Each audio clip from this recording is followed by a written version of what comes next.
Bueno, buenos días para todos otra vez. Estamos grabando ahora sí la clase. Lo que menciona, este es un libro del año 92, o sea que tiene más de 20 años de publicado. Enrique Rojas lo que denuncia, inclusive ya en el prefacio, en la introducción del libro, dice, esto es una denuncia, ¿no? Este libro es una denuncia a propósito de la cultura de nuestro tiempo, ¿sí? Que es lo que vamos viviendo.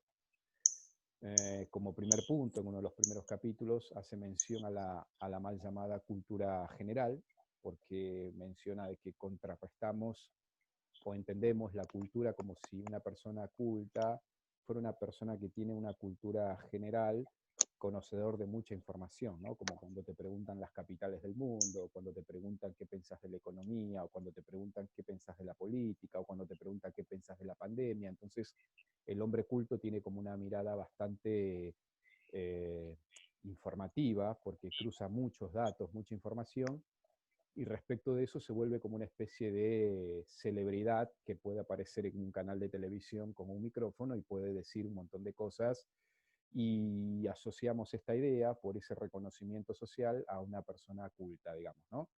Muy lejana a esta visión en donde nosotros entendemos que la cultura es la formación, digamos, ¿no? Respecto de la información, nosotros somos ínfimos porque un dispositivo, un pendrive captura más memoria o tiene más capacidad de memoria que puede tener el cerebro humano, con lo cual el cerebro en cuanto a información, en acumular información. Por lo tanto, respecto de eso, no tenemos chance. Pero se entiende muchas veces que esta mal llamada cultura general intenta asociarla a la idea de un hombre formado, un hombre racional, un hombre con cierto prestigio.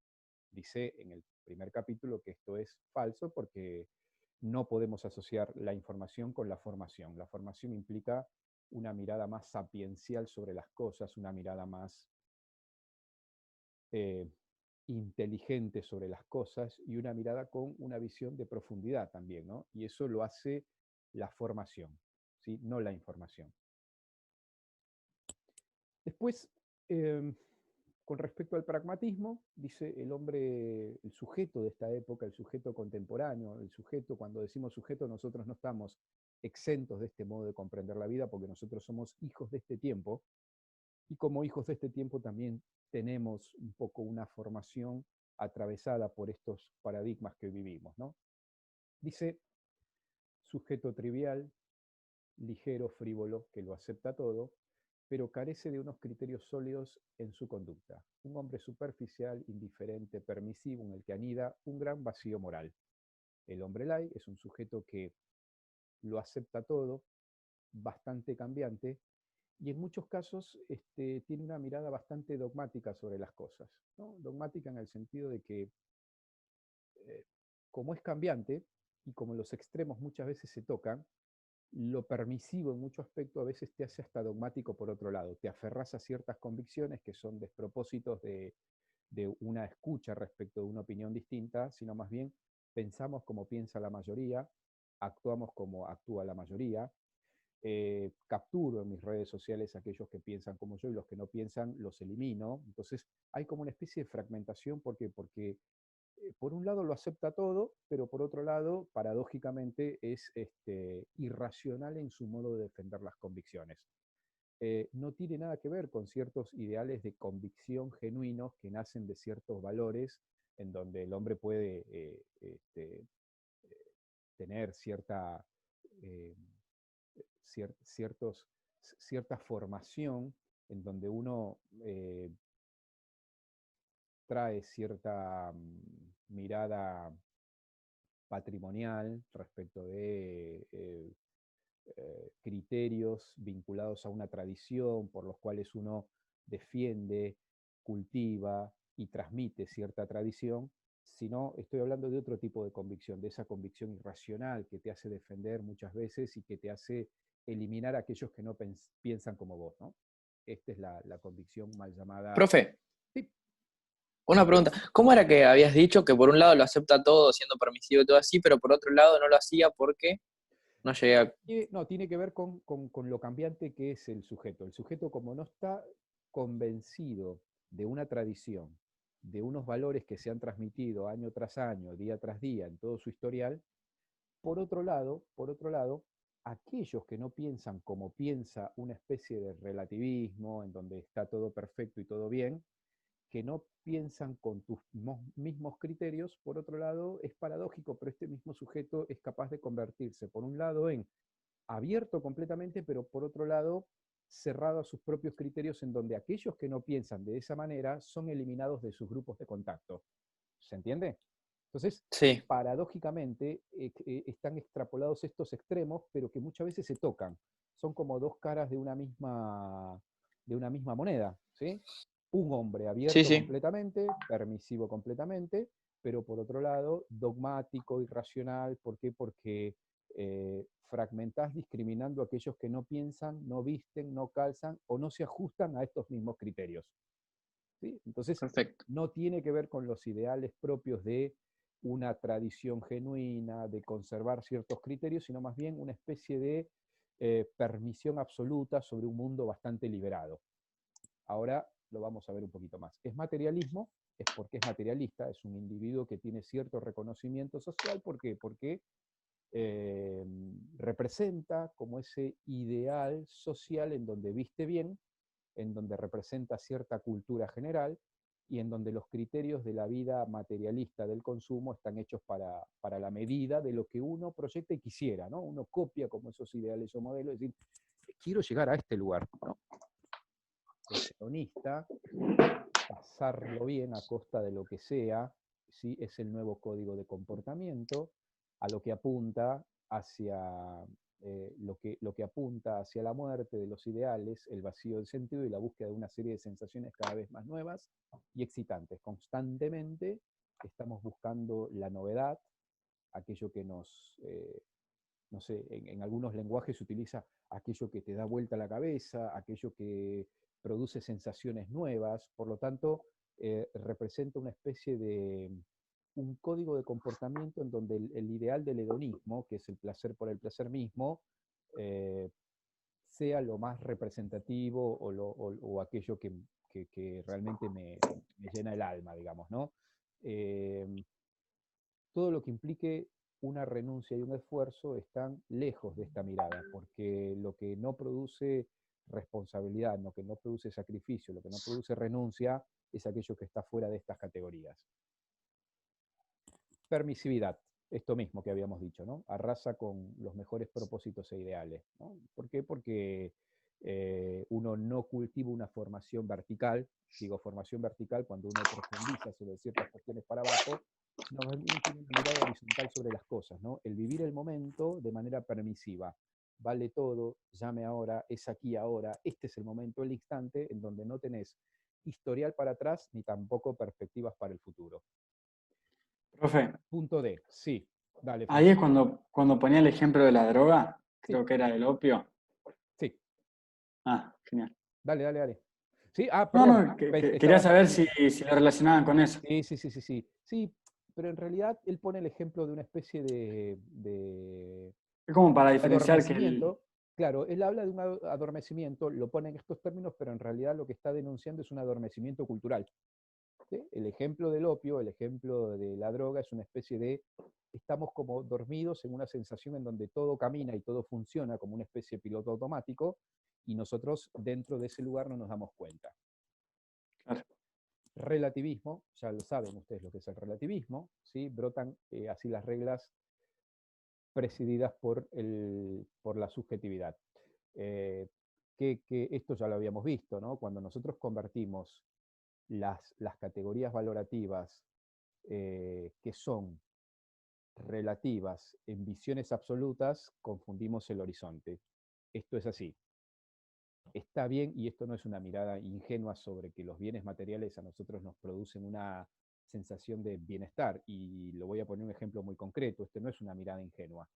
Realmente aquellos que estamos viviendo este fenómeno de pandemia, ¿sí?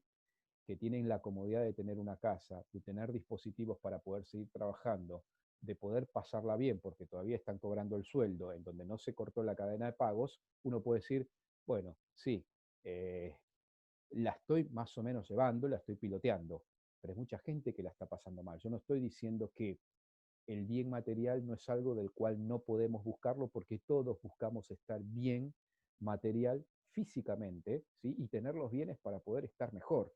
Eso está clarísimo. El problema de esto es cuando nosotros confundimos los términos, convertimos ese bien que es relativo en algo absoluto. Y esto es relativo, que algo que es una parte del bienestar, ¿sí? Porque es relativo, yo lo convierto en un valor absoluto.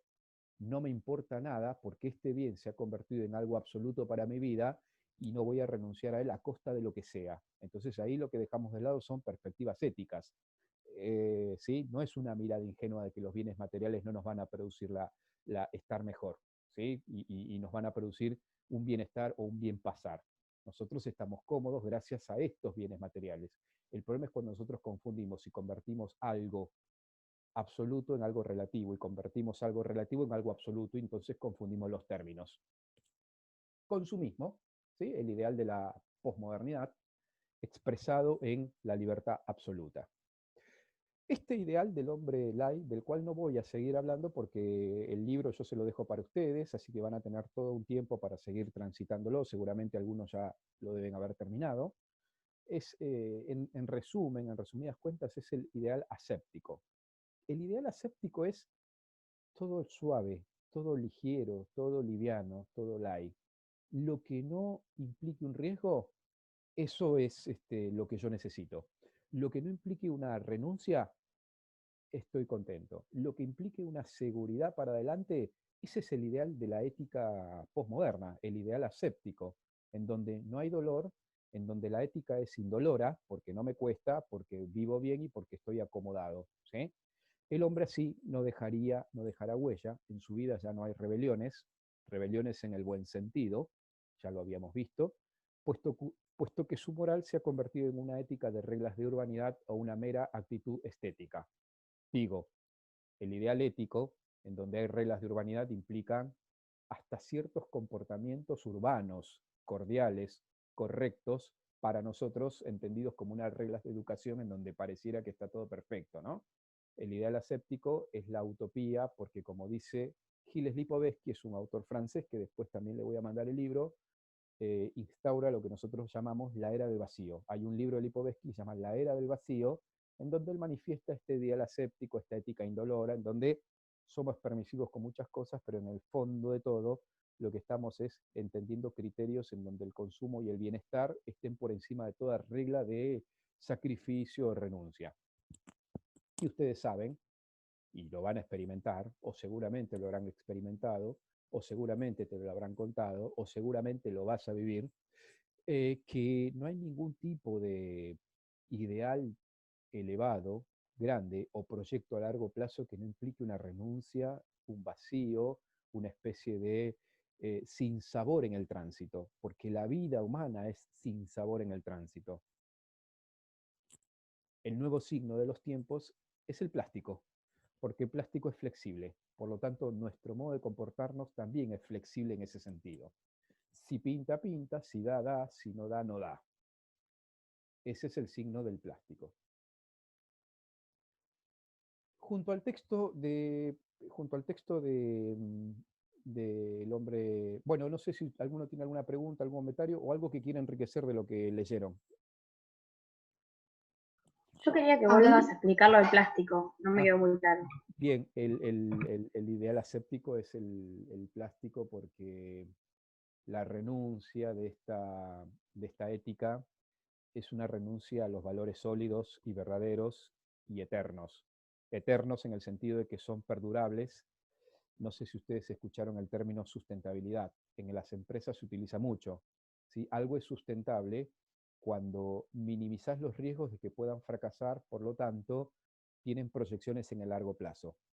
¿Sí? Cuando algo es sustentable, es valioso justamente por la perdurabilidad que tiene. El ideal aséptico no es sustentable, ya lo estamos llevando a un término más humanístico, digamos, ¿no? No es sustentable porque el ideal aséptico disfraza una realidad en donde nosotros, inmersos gracias a la gran producción que tienen los medios de comunicación nos hacen pensar que el ideal de la vida es un ideal indoloro. Y eso es a la larga eh, plástico, humo o liviano, porque lo que te está mostrando es un signo de felicidad que no se corrobora con el dato de la realidad. El dato de la realidad, y no quiero ser trágico en esto, porque si no, Martina va a decir, profe, no es muy pesimista todo y está muy bien que lo pregunte. El ideal aséptico implica cierto disfraz de cómo son las cosas realmente. En la vida política, en la vida educativa, en la vida intelectual, en el mundo del conocimiento y en el mundo real de las cosas, los valores sustentables son aquellos valores que implican renuncia, desgaste, repetición, rutina, organización, en donde lo liviano, en donde lo aséptico no funciona. Cuando yo estaba en la facultad, sí, siempre, bueno, siempre tengo a mi compañera que me salva las papas, ¿no? Mi compañera Ángeles, que cuando algo se me escapaba o no podía leerlo por una cuestión propia del tiempo, es decir, nosotros estamos sujetos a presentación y organización de cosas que tienen que ver con, no sé, tal entrega para tal fecha, tal resumen y tal comentario del libro para tal fecha. Siempre mi compañera Ángela, que tenía todo, me decía, Jorge, acá tenés el resumen, decía, ¿no? Y a mí me gustaba porque el resumen era rápido, en lenguaje sencillo y con una comprensión fácil. Bueno, el intelectual de hoy, el universitario de hoy, y lo digo con conocimiento de causa porque la semana que viene arranco un seminario del doctorado y estoy inmerso también en el mundo del conocimiento. El ideal aséptico para el mundo universitario también funciona. Nosotros queremos las cosas rápidas, los resúmenes, que se entiendan, y en donde no me implique el esfuerzo de ir a las fuentes, ¿sí? Es decir, el universitario de hoy, en esto estamos todos porque somos hijos de este tiempo, implica repetición, esfuerzo y sacrificio. Ir a las fuentes, no a los comentarios, de los resúmenes de los autores. ¿Por qué? Porque el plástico, en definitiva, lo que te está mostrando es algo que es muy flexible y frente a la solidez o frente a algo que es caliente se va derritiendo. Nosotros somos hijos de una cultura plástica que cuando implica cierto sacrificio nos vamos flexibilizando. Y contra esta cultura es lo que tenemos que contrarrestar, ¿sí? Frente a lo flexible, frente a aquello que se derrite, frente a lo que es contrario en lo sólido, en el mundo intelectual, en el mundo moral, en el mundo político, en ambos ámbitos, inclusive de la economía. Los números que disfracen una realidad que sea dura, las estadísticas que muestren algo que no sea tan duro para la gente. Y está bien que eso sea así, pero no es la realidad de fondo. ¿Se entendió? Más o menos. O sea que Sí, sí, se entendió. Dale, puedo consultar dale, Tomás. que entonces no necesariamente está mal querer facilitar las cosas, pero tampoco hay que llegar al nivel de hacerlas irrealmente sencillas. O sea, como que no se pierda la necesidad de que nosotros hagamos cierto esfuerzo, porque nada de eso. Y como que hay cosas que, según explica el pibe, representa el ideal aséptico, cosas Bien, muy que bien. se nos Gracias por la presentan pregunta. No sé a como qué te más referís con sencillas. facilitar las cosas, Tomás. ¿Tenés algo en mente? No, ejemplo, no sé, puede ser como lo que dijiste, de buscar que otra persona nos pase un resumen de la facultad en vez de elaborarlo nosotros, No, eso o alguna eso cosa es así. esa es una estrategia que a veces en la facultad o en los trabajos funciona mucho, pero funciona, tampoco vamos a hacernos los eruditos intelectuales en donde hemos leído todo, No, todos los no, libros, está pero toda la bibliografía. A ver, en tiempos en donde apremian, es importante tener una comprensión rápida sobre las cosas porque los tiempos no nos permiten, vamos a poner en estos términos, leer todo lo que quisiéramos o leer todo lo que estaría bueno porque no nos dan los tiempos reales, ¿no? Entonces, está bien la facilidad sobre las cosas. La otra vez me llamaron a una alumna que estaba defendiendo, está trabajando su tesis doctoral sobre nada que ver, ¿no? Fonoaudiología, tenía que hacer como requisito de la facultad un trabajo sobre Foucault, ¿sí? Ahora, ella agarró el libro de Foucault, que era lectura obligatoria, que eran Las palabras y las cosas, del año 66, de Foucault. Ella, que no tenía una formación filosófica, empezó a leer el libro de Foucault y no entendía nada. Y aquel que no tuvo una formación y no entiende la cuestión de Foucault, o el pensamiento, digamos, el estructuralismo propio de la época, cómo él entendía, digamos, el mundo, cuáles eran sus criterios de verdad, lo primero que lees en el prefacio del libro y te querés matar y no entendés nada, decís, pues llamo a un profesor que más o menos me oriente. Lo primero que tengo que hacer es facilitarle el lenguaje, videos. Foucault piensa de esta manera, en estos términos, estos son los criterios con los que se van atravesando, un video, una película, hay que facilitar el lenguaje. Ahora, el facilitar las cosas en un lenguaje más comprensivo, ¿por qué? Porque no va a poder llegar a las fuentes porque no entiende lo que está diciendo Foucault cuando habla de cultura o cuando habla de epistemen. No entienden qué es eso. Y está bien, uno facilita los resúmenes, facilita las cosas, y esto está bien que así sea, pero no implica que nosotros hayamos llegado a la comprensión de Foucault. ¿Se entiende lo que quiero decir? Hay un tiempo, Claro, hay un proceso y hay un lenguaje previo que uno va incorporando. Lo que no tenemos que perder de vista es que muchas veces nosotros, la demanda educativa que tenemos en este tiempo es que muchas veces eh, facilitamos de tal manera la comprensión que mucha gente empieza a defender tesis doctorales a partir de resúmenes o de cosas que se van haciendo. Y eso está mal. Cuando uno está metido en un saber y en una disciplina, hay que tratar de ir a las cosas como son para poder tener una formación sólida. ¿Sí? Que estratégicamente nosotros tengamos que, en otra materia, tener cierta comprensión general, eso está perfecto. ¿Sí? Lo cual no implica que digamos, la mirada en profundidad sobre las causas no sea profunda y no sea correcta, digamos, ¿no? A eso apuntaba el ejemplo de mi amiga Ángeles, ¿no? Y el ejemplo que menciona Tomás, ¿no? De la facilidad, facilitarnos las cosas, porque obviamente la realidad es tan compleja y, y, la, y el lenguaje también es complejo, entonces uno va digiriendo de otra manera las cosas, ¿no? A eso apuntaba el ejemplo, ¿no? Bien, y en el archivo que ustedes tienen ahí también a mano, en el aula virtual, Comar habla de esto justamente, ¿no? Es decir, ustedes deberían pensar que en el ámbito de la disciplina política, del saber político, de la cosa pública, ustedes deberían formarse, deben ser buenos. Comprensiones generales de otras cosas es importante porque a ustedes les permite dialogar con otros saberes. Pero como especialistas, porque ustedes van a ser especialistas en su saber y en su ciencia, las cosas hay que conocerlas, por lo tanto hay que ir a las fuentes, hay que ir a la profundidad del conocimiento, y esto te lo permite una mirada vertical, no horizontal. ¿Sí? Es decir, tratar de llegar hasta el fondo de la cosa. ¿Por qué? Porque el que conoce las causas las puede enseñar, el que conoce las causas las puede dirigir en el buen sentido de la palabra, y que el que conoce las causas puede eh, ordenar las cosas de otra manera en el momento en que tiene que ponerlas en práctica. Dice Comar, y esta es una reflexión que está en sintonía con lo anterior, que tiene que ver con unas reflexiones del año 79, que la sabiduría es sapientia y sapienta es sapida escientia. Sapida escientia es sábida ciencia. Esto es ciencia de otra manera. El que conoce las fuentes conoce una ciencia, dice Comar, sabrosa, gustosa. Es decir, no es una ciencia seca de información, seca de estadísticas, no meramente fáctica o fríamente nocional, sino que es sabrosa, cada uno en su saber, obviamente, ¿no? En el caso mío respecto a la filosofía, de la antropología o la ética, en el caso de ustedes de la, no sé, economía política, la política en sí misma, ¿no?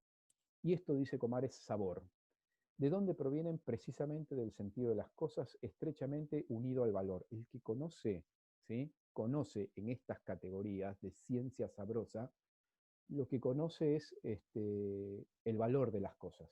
Es decir, no solamente lo reconoces de manera intelectual, sino más bien lo reconoces desde un pensamiento vinculado a lo valorativo. Y esto es otro modo de conocimiento. casi diría yo como lo que hablan algunos psicólogos y también especialistas del discurso como la inteligencia emocional. No es un dato frío, no es un conocimiento por arriba de la cosa, en donde vos tirás y tirás números, sino más bien es, aunque tires números, eso se convierte en valor. Lo que tiene sentido vale más. Las criaturas, y esto ya tiene que ver con la cultura, llevan en sí el sello del pensamiento, del amor creador, porque las cosas, perdón, porque esas cosas o ese conocimiento es un conocimiento sabroso, conocerlas de veras, dice, en profundidad nos revela el sabor. Esto tiene que ver con el conocimiento más vertical. La universidad, esto está en el apunte, ¿sí? Dice, no acorta las orejas, repetía con insistencia en sus conversaciones un poeta cordobés, y es cierto, y por otro lado, por otro lado, dice, la sencilla cultura popular puede ser depositaria de tesoros de sabiduría y profundidad. En muchos casos se entiende que la universidad es el lugar especializado en donde uno se convierte en especialista, y está bien que lo sea, porque somos especialistas en una disciplina propia de la gran abanico del saber. Pero esto no tiene que hacer de vista, o no nos tiene que hacer perder de vista lo que implica la cultura popular, porque la cultura popular, que tiene que ver con el contacto con la propia naturaleza, nos lleva a, o es depositaria, diría Comar, de ciertos tesoros en donde se esconde una sabiduría profunda. Y esto es lo que a mí me importaba, ¿no? De que el corazón no excluye la inteligencia, sino que la incluye. Porque si tuviéramos que traducir en lenguaje escolástico este término, deberíamos traducirlo con el nombre de intellectus, entendido como capacidad simple de captar el sentido de las cosas. Nous, dice en griego, y la correspondiente respuesta efectiva a este conocimiento es lo que los escolásticos llamaban voluntas ut intellectus. En griego, télesis significa finalidad, pero la conclusión es esta, perdón. El corazón no es de ninguna manera una potencia irracional, sino, como dijo Pascal, dice que tiene razones que la razón no conoce. En resumen, todo conocimiento, desde la mirada sapiencial, en donde el intelecto llega hasta el sentido de las cosas, o lo que los filósofos llaman la esencia, implica una participación de otra potencia nuestra, que es la afectiva. Cuando nosotros hablamos de que muchas veces el conocimiento de la realidad nos hace más libres también porque nuestra voluntad o porque nuestra afectividad está implicada en ese conocimiento. Si hay un conocimiento, digamos, sobre una realidad que no me importaría mucho, es porque seguramente la parte afectiva no llegó a la profundidad de las cosas, y mi conocimiento es fragmentado, es meramente nocional, como diría el autor. Y antes de que se termine el tiempo, cuando la verdad de las cosas, voy al texto final, ¿sí? Último párrafo, cuando la verdad de las cosas queda excluida, todo el pretendido saber cultural deja de ser crítico para convertirse en un conocimiento fáctico de lo que ahora es actual, es decir, de lo que está de moda, cultura liviana, cultura light, lo que está de moda, o lo que se pondrá pronto de moda. La criticidad pierde entonces todo discernimiento para transformarse en una agresividad del carácter tiránico de las modas. Vieron que acá aparece otra vez la idea de lo permisivo, lo que está de moda muchas veces te convierte en agresivo respecto de pensar como piensa la moda, ¿no? O sea, pensar como piensa la sociedad de masas. La mirada crítica molesta a la sociedad de masas, y cuando la mirada crítica molesta a la sociedad de masas, lo que se convierte en es una tiranía de las modas, que es la agresividad, ¿no? Aquel que hace un comentario, el ejemplo claro está en las redes sociales, ¿no? ¿Vieron la cantidad de comentarios y de las peleas que se dan infructuosamente, ¿no? Uno dice tal cosa, el otro putea, el otro contesta, el otro dice... ¿Por qué? Porque lo que no está de moda se convierte o se transforma en el carácter tiránico de las modas, o lo que es permisivo se toca con lo mismo que es agresivo. En el lenguaje del mundo intelectual, lo que nos ayuda es tratar de tener la mirada crítica, tratando de llegar obviamente a las fuentes y tener esa mirada amplia en donde el intelecto toca la esencia misma de las cosas. Y esto en definitiva es la capacidad que tiene el hombre de hacer la cultura propia, ¿no? La cultura del tiempo, en donde la creatividad y el despliegue intelectual hace posible que el hombre sea el origen y la finalidad propia de la cultura. No sé si tienen alguna pregunta. Yo me salté algunos textos para dejar el espacio a las preguntas o para ir dando algunas indicaciones más. Yo tengo una pregunta cuando eh, tocaste el tema de la universidad, dijiste que era un lugar especializado donde uno se convierte en especialista, pero no había que dejar la cultura popular de lado. ¿Por qué? Porque ¿qué se escondía dentro de la cultura popular? No, porque muchas veces se tiende, habría que ir al texto de Comar para poder explayarlo un poquito más, pero podríamos inclusive trabajarlo en alguna clase puntual sobre este tema, ¿no? A veces tendemos a pensar de que la universidad es el ámbito meramente intelectual rodeado de una biblioteca que nosotros nos convertimos en especialistas, y está bien que lo sea, porque nosotros vivimos en los libros, nos metemos en los libros, y a veces lo que sucede es que perdemos ese contacto con el mundo real. Comar está haciendo referencia a que muchas veces se entiende el ámbito universitario como un espacio de enfrentamiento con los textos y no con la realidad. Mi, mi, mi, mi contacto es con los textos, y lo que está diciendo Comar es que el texto, el autor, la disciplina me tiene que llevar necesariamente al contacto real, y para eso ayudan los saberes populares. ¿Por qué? Porque en definitiva nosotros no queremos descubrir lo que dijo tal autor o lo que dijo tal político o lo que dijo tal economista. En realidad lo que queremos comprender es la realidad. Es decir, la realidad para poder nosotros insertarnos en esa transformación cultural. Por lo tanto, los intelectuales son los vehículos que nos hacen pensar la realidad, pero la realidad de la que dijo en su tiempo y la que me compromete a mí en mi tiempo.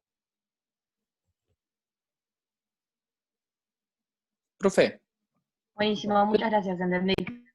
yo tengo otra consulta. Sí. En el texto de Comar al final había unas preguntas y había una que decía la apreciación personal y un ejemplo real en el ámbito de la educación, pero no supe relacionarlo No con supiste cómo. ningún ejemplo. Bueno, fíjate digamos, el ejemplo que estamos tocando ahora, y tratar de pensarlo, y si querés lo trabajamos la clase que viene, en los modos universitarios de comportarnos. A veces el mundo universitario también se vuelve como una especie de espacio en donde a mí me encanta, digamos, o sea, yo cuando voy a la facultad a buscar un libro o voy a trabajar en la biblioteca, salgo del mundo de la locura del trabajo y estoy inserto en una especie de microclima propicio para el estudio, ¿no? Hoy no tenemos esa posibilidad, pero está claro que el microclima es importante porque es un ambiente intelectual, uno no pierde contacto, uno está en contacto con los profesores, está en contacto con aquellos que está en contacto con un ámbito. Es más, a mí como estudiante del doctorado, como investigador, tengo hasta cubículos para poder trabajar, trabajos, biblioteca, disponible el material. Eso está muy bien que sea así, porque es el espacio que a vos te permite abstraerte del mundo, ¿sí? Y aprender y a reflexionar. Ahora, esto no me inhabilita a mí a desentenderme del mundo, ¿se entiende? Yo tengo que volver, y tengo que volver con la transformación para la cual pensé. Me hace acordar otra vez a la alegoría de la caverna, ¿no? O sea, vuelvo y tengo que meterme. ¿Por qué? Porque el ámbito en donde nosotros confrontamos las ideas y las cosas es en el ámbito de la vida real, no en un ámbito de la discusión de ideas. La discusión de ideas es una discusión de ideas porque las ideas están sustentadas en un ámbito real, ¿sí? Entonces, habría que pensarlo por ese lado en el término educación, ¿no? Frente a la demanda, perdón, vamos a ponerlo al revés, frente a la oferta de información que aparecen a través de el uso de los medios de comunicación, las conexiones y las redes, muchas veces se pierde de vista la verticalidad. Todo el mundo entonces publica, todo el mundo entrega, todo el mundo, entonces conocemos mucho de muchas cosas, pero lo que perdemos es de vista es la mirada vertical sobre la realidad. Lo podemos discutir, Tomás, en otro momento, para charlarlo, Sí, para sí. ver cuál es el ejemplo. Si no lo encuentran, no pasa nada, pero respondan las preguntas que puedan. Perfecto, perfecto. Sí, sí. Me había quedado esa duda con las preguntas nada más, así que bueno, gracias. Bueno, a trabajar, chicos, ¿sí? Seguramente mandaré alguna, eh, alguna película, alguna serie. No sé si todos vieron La Sociedad de los Poetas Muertos, película Yo no. vieja. No. Sí, Bueno, sí, yo la es vi. una película Sí, yo bastante también. vieja, bastante, pero que es siempre actual, ¿no? Siempre es sugerente para aquellos que no la vieron, anótenla, y aquellos que la vieron, quizá con estos contenidos podamos sacar otra cantidad de ideas. ¿Sí? Buenísimo. Profe, Profe, una pregunta. Ay, Dale. No, habla. no, le iba a preguntar si sabía algo o si tenía idea de fecha de examen. Tengo entendido que la cursada terminará